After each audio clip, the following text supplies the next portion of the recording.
Alors Adrien, je suis sur le centre de Valence depuis 8 ans et responsable du centre depuis 1 an.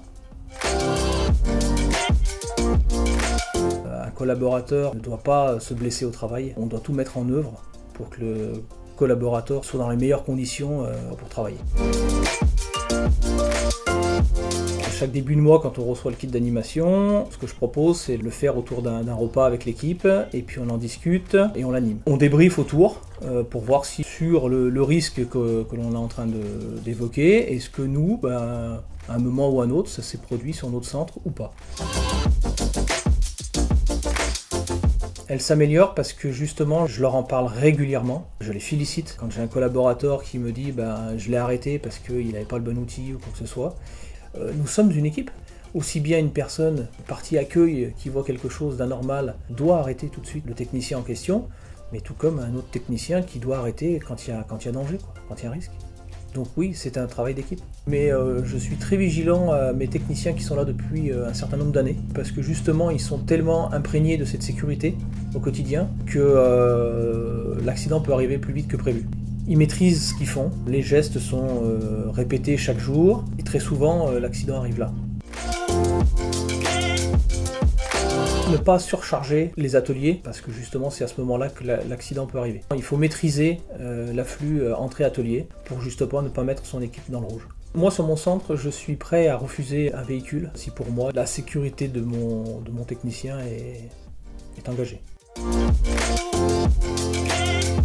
Il y a une particularité déjà parce qu'il travaille chez le client, donc il y a une sécurité supplémentaire.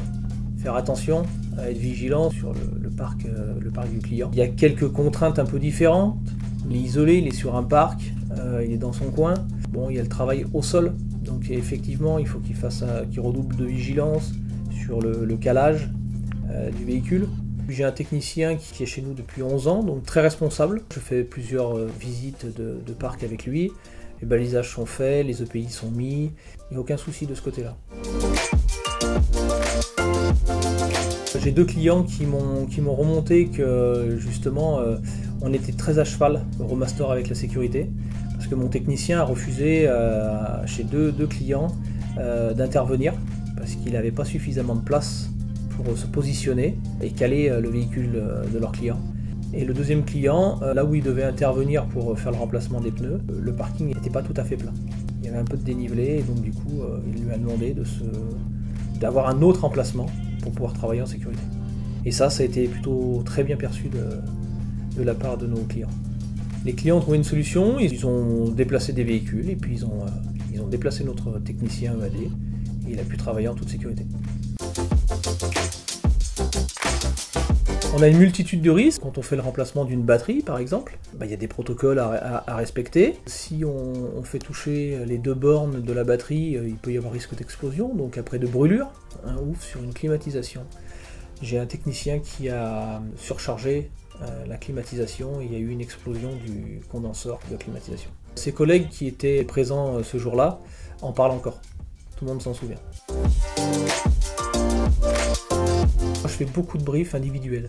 Ça peut être autour d'un véhicule, ça peut être le matin au café, ça peut être à midi autour d'un déjeuner. J'essaie de véhiculer toujours, de passer des messages au quotidien. J'ai été technicien, je sais les risques qu'on peut avoir au travail, et puis je ne considère pas en fait que mes collaborateurs, mes collègues se blessent au travail. L'entreprise Euromaster met les moyens et fait tout justement pour limiter ces risques accidents, donc on peut être que fier de ça. C'est être vigilant au quotidien en fait. La sécurité, ça se manage tous les jours.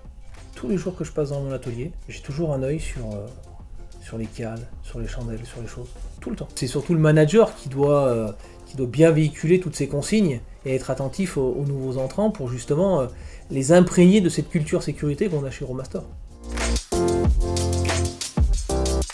Oui, j'ai un point plutôt positif. Mon chef d'atelier arrive de chez un concurrent. Il est ravi de travailler pour une entreprise comme la nôtre parce qu'aujourd'hui, il trouve que Euromaster apporte beaucoup d'intérêt à ses salariés, surtout sur la sécurité. Quand il est arrivé chez Euromaster, il a vu qu'il y avait des règles, il y avait des masters standards. On prend une servante, on la remet à un certain endroit. Chaque outil a son emplacement. Un cadre, un confort de travail, une sécurité. Il s'est senti tout de suite bien en fait, rassuré.